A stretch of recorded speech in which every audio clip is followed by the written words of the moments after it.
Hello. DGCA or government agencies were very worried of this new technology increasingly popular in aerial filming, which could risk manned aircraft movements. DGCA wanted to buy more time, first to understand the workaround, and then to consult multiple government agencies involved. While the blanket ban was in effect, a small startup like us had no room to survive as it could take years. So we decided to do three things. First, put up a grievance in DGCA, write letter to then newly elected PM Modi ji, and put a writ petition to seek 7 government agencies to respond collectively.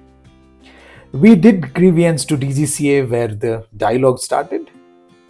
Use Twitter handle of PMO to send letter of explaining what we do, how it need of the age.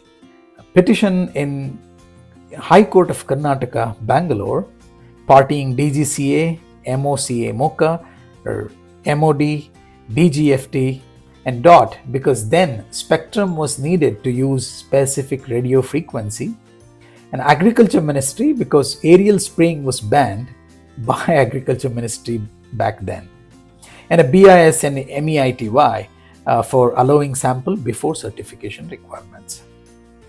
Startup Karnataka, then headed by Sri Priyank Kharge, and Coffee Board of India, then headed by Sri Srivatsa Krishnan, did help to demonstrate the technology and pilot trials in Karnataka.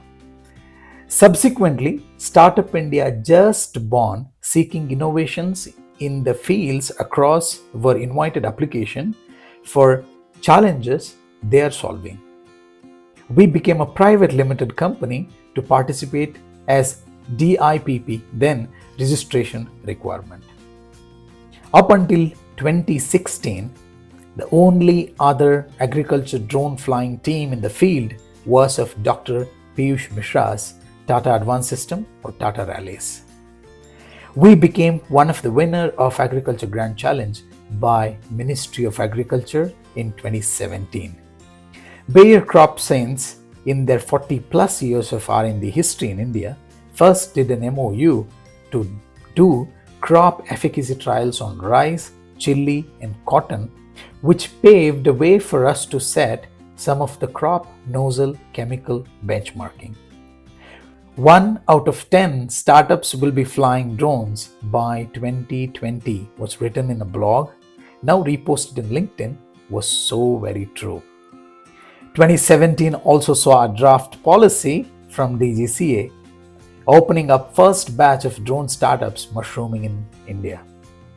Year also saw a drone major, DJI, releasing its spraying drone Agras, and Modi ji's 2017 visit to Philippines witnessed a demo of agriculture drone.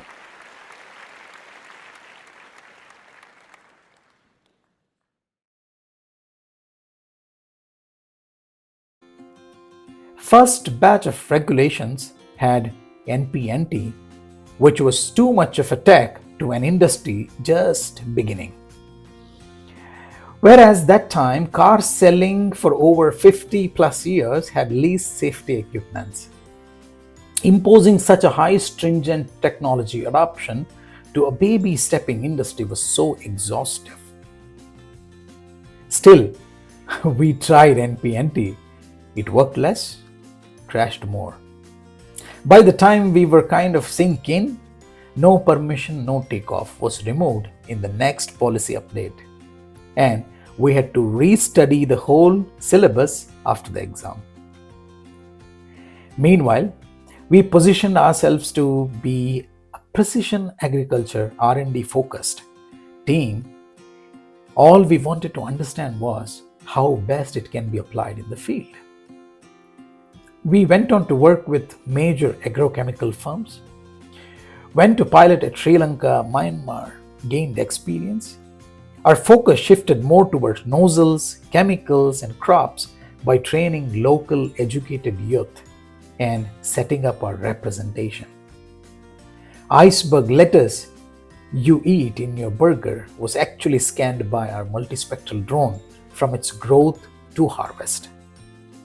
Two-member female team of Miss Sunaina Jamadar in Mudhol village of Sugarcane Belagavi in Karnataka, giving harvesting data to sugar mills, making them first female agri-drone pilots of India. Ooty in Nilgiris, Mr. Deepak Vasu spraying at tea plantations by our spraying drones, setting an unprecedented feat of flying at 2,200 mean sea level in the world.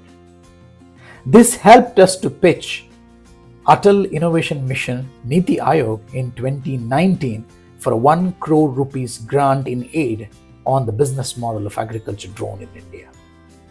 Business model we envisioned and worked on getting a shape by 2019 with the backing of Niti Aayog helped us to create 3 rural teams, which became de facto business model of industry today. By then, RJ Shubhi of Radio Mirchi from Nasik did a small voice interview, and the next day, Times of India wrote our story. And we desperately wanted competition.